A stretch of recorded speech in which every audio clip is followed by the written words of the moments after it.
আমি একজন শক্তিশালী বলশালী যোদ্ধাবীর রাক্ষস।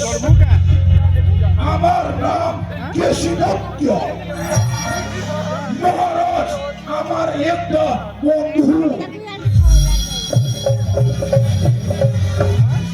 মহারাজ আপনি আমাকে আদেশ দিন, আমি ওদের ধ্বংস করে দেব।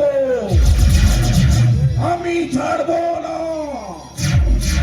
আমি এইখানে শপথ নিচ্ছি যে কৃষ্ণ বলরামকে এখনই মারব।